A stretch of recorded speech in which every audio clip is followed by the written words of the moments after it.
In this video, we will talk about how to find a basis for a null space of a matrix. So there are 3 steps we need to follow. The first is convert the matrix to reduced row echelon form. Next, set the non-zero rows equal to 0 and solve for the leading variable. And the last step is write the basis in terms of the free variables. So let's check out an example and just walk through how to do this. So let's say we have matrix A right here, and we want to find a basis for the null space of this matrix. Well, the first step is we need to convert this matrix to reduced row echelon form. So here's our first pivot entry, the first non-zero value in the first row. Recall that in reduced row echelon form, we must have all zeros above and below the pivot entries. So this 1 and this 3 both need to become a 0. So how can we do that? Well, for row 2, we could just say, let's take row 2 and subtract row 1, because that would be 1 minus 1. So that would get the 0 that we need here. So we'll say row 2 will become row 2 minus row 1. Now row 3, we can say, let's take row 3 and subtract 3 times row 1, because that would be 3 minus 3, which would get the 0 that we need right there. So we'll say row 3 becomes row 3 minus 3 times row 1. So let's see what that looks like. So the first row is not going to change at all, so we'll just rewrite those values. Okay, the second row is row 2 minus row 1. So 1 minus 1, that's 0. 3 minus 2 is 1. 6 minus 1 is 5. 0 minus 3 is negative 3. And 2 minus 2 is 0. And then row 3 we said will become row 3 minus 3 times row 1. So 3 minus 3 times 1, that's 3 minus 3, which is 0. 7 minus 3 times 2, so 7 minus 6 is 1. 8 minus 3 times 1, so 8 minus 3, that's 5. 6 minus 3 times 3, so 6 minus 9 is negative 3. And 6 minus 3 times 2, so 6 minus 6, that's 0. So here's our first pivot. Here's our second pivot. We need this value to become a 0. And then we also need this value to become a 0. So let's work on this row 3 first. Notice we can just do row 3 minus row 2, because that would be 1 minus 1, which will get us a 0 right here. So let's write that over here. Let's say row 3 is going to become row 3 minus row 2. So let's see what that looks like. Let's rewrite the first row because that won't change right now. And the second row is not going to change either. So the third row we said will be row 3 minus row 2. So 0 minus 0 is 0. 1 minus 1 is 0. 5 minus 5 is 0. Negative 3 minus a negative 3, that's negative 3 plus 3, which is 0. And 0 minus 0, which is 0. Okay, the last step is we need this 2 to become a 0. So how can we do that? Well, we could say, let's take row 1, and let's do row 1 minus 2 times row 2. Because notice that would be 2 minus 2, which would get us the 0 that we need. So here's what that would look like. So row 1 is going to be 1 minus 2 times 0, that just stays a 1. 2 minus 2 times 1, so 2 minus 2 is 0.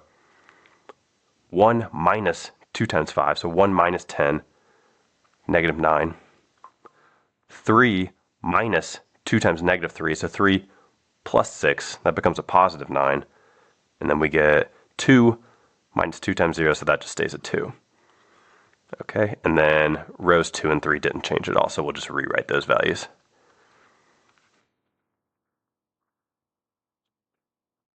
Okay, so our first step is complete. The matrix right here is in reduced row echelon form. So I'm going to rewrite it over here and make a little room. Okay, so here's our matrix in reduced row echelon form. Step 2 says set the non-zero rows equal to 0 and solve for the leading variable. So notice we have 2 non-zero rows, the first row and the second row. This last row is all zeros, so we don't have to worry about that one. Now if we imagine that column 1 represents the coefficients for, let's call it some variable x1, and then column 2 is the coefficients for x2, column 3 is x3, x4, and x5, then what we can do is we can write this as x1 plus 0 times x2 minus 9 times x3 plus 9 times x4 plus 2 times x5, and we can set that equal to 0. And then we can also write this second row right here as 1 times x2, so we'll say x2 plus 5 times x3 minus 3 times x4 plus 0 times x5 is equal to 0. And what we can do is we can solve for the leading variable. So we can solve for this x1 and we can solve for this x2. So notice to do that, we're just going to throw all of this on the right-hand side of the equation, and we're going to do the same thing down here. So what we get is x1 is going to be equal to 9x3 minus 9x4 minus 2x5. And then x2 is going to be equal to negative 5x3 plus 3x4. So we solve for x1 and we solve for x2. Now, x3, x4, and x5, what we're going to say for those is those are considered free variables, because notice that in this matrix, here's the first pivot entry, here's the second pivot entry. So we call x1 and x2, the columns that contain these pivot variables, these pivot entries are called pivot variables. All the other variables, so x3, x4, and x5 that don't have pivot entries, these are called free variables. So what we can say about that is that they're just equal to themselves. So x3 is equal to x3, x4 is equal to x4, and x5 is equal to x5. So what we're going to do for our final solution is we're going to say any vector, let's call it x, that is in the null space, have the elements x1, x2, x3, x4, and x5. And we just saw that we can write x1 as this equation and x2 as this equation. So we can really write this as, let's erase a little bit and make some room here. So x1 we said was equal to 9x3 minus 9x4 minus 2x5. And then we said x2 was equal to negative 5x3 minus 3x4. And then we just said x3, x4, and x5 are just going to be equal to themselves because they're free variables.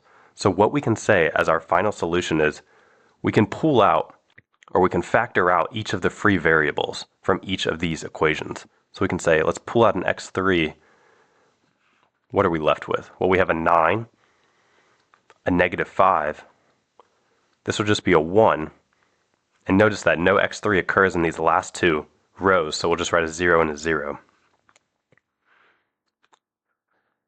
Then we can pull out the next free variable, which is an x4, and we'll be left with, notice this is a negative 9, so we have negative 9, then a negative 3. There's no x4 in this third row, so that's just a 0. The coefficient for x4 here is just a 1, and then there's no x4 in this last row, so that's also 0. And then the last free variable that we can pull out is an x5. So in this first row, the coefficient is negative 2. In this second row, x5 does not occur. It does not occur in the third row. It does not occur in the fourth row. And in the last row, it has a coefficient of 1. So this is how we can write these equations in terms of these free variables. And once we've written it like this, these three columns are the ones that form the basis for the null space. So our final answer we can write as the basis of the null space of A is equal to these three vectors. So we'll say 9, negative 5, 1, 0, 0. Then negative 9, negative 3, 0, 1, 0.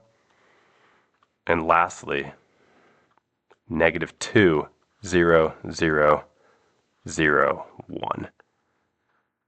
These three vectors form the basis for the null space of A.